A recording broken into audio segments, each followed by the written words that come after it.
आज मैं आपको किडनी की बीमारी में ब्लड प्रेशर की कौन सी दवाएं दी जा सकती हैं इसके बारे में बताऊंगा। किडनी की बीमारी को CKD कहते हैं, क्रोनिक किडनी डिजीज। क्या बोलते हैं? क्रोनिक किडनी डिजीज के मरीजों में BP की हम कोई भी दवा क्यों नहीं दे सकते, ऐसा कोई बताएगा? ब्लड प्रेशर उसका हाई हो जाता है, इसीलिए ब्लड प्रेशर कम करने की दवा देंगे। प्रश्न है कि किडनी के मरीज में जिसको किडनी की बीमारी है, यूरिया बढ़ा है, क्रेटिनिन बढ़ा है, EGFR कम है, जिसको हमने क्रोनिक किडनी डिजीज का मरीज बता दिया, उसमें क्या हम BP की कोई भी दवा दे सकते हैं या कुछ दवाओं को नहीं दे सकते? ये प्रश्न है।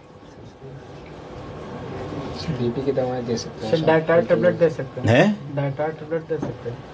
इसका मतलब जो मैं आज आपको सिखाने जा रहा हूं वो ये है कि जिन मरीजों में गुर्दा कमजोर होता है उसमें वो दवाएं नहीं दी जाती हैं जो गुर्दे को नुकसान करती हैं। ऐसी दवाओं को कहा जाता है जिनका दवाओं का route of excretion through kidney हो या जो नेफ्रोटॉक्सिसिटी करें, उनको नहीं देना होता है। तो हर दवा हम ब्लड प्रेशर की नहीं दे सकते जिस मरीज की किडनी गड़बड़ है।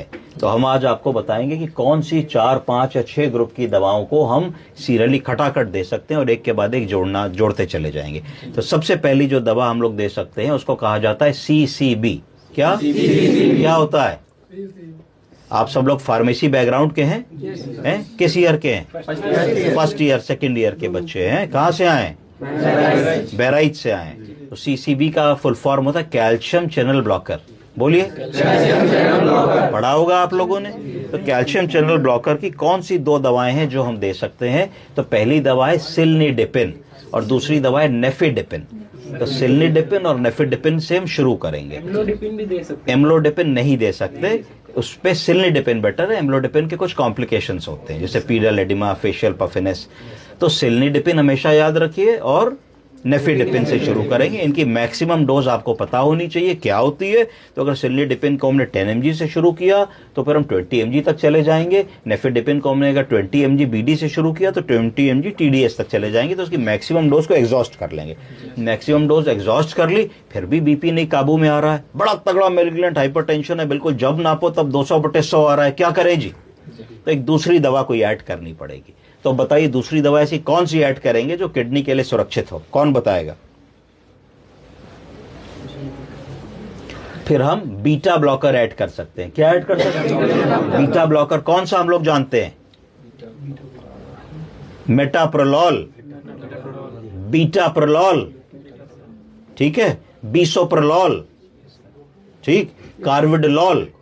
इस तरीके की दवाएं जो हैं हम लोग ऐड कर सकते हैं। इनको बीटा ब्लॉकर्स कहते हैं। इनकी भी फुल डोज पे चले जाएंगे। अगर मेटाप्रोलॉल दे रहे हैं तो 25 mg से शुरू करेंगे, फिर 50 mg तक जाएंगे, फिर 100 mg तक चले जाएंगे। तो हमारी सेकंड ड्रग ऐड हो जाएगी।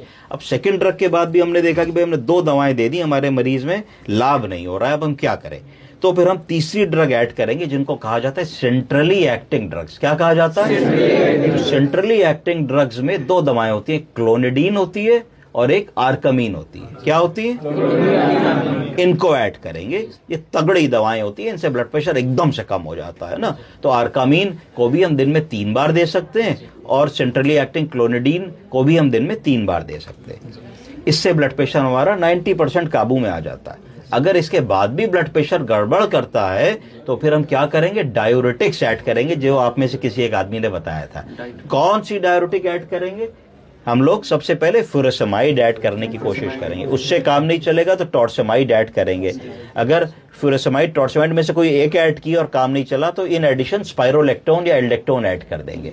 तो ये डायूरेटिक कवरेज हो जाएगी। तो अब हम लोग ने क्या क्या दिया? हमने कैल्शियम चैनल ब्लॉकर दे के देखा, हम लोगों ने सेंट्रली एक्टिंग ड्रग दी, हम लोगों ने बीटा ब्लॉकर देखा और हम लोगों ने डायूरेटिक ऐड कर दी।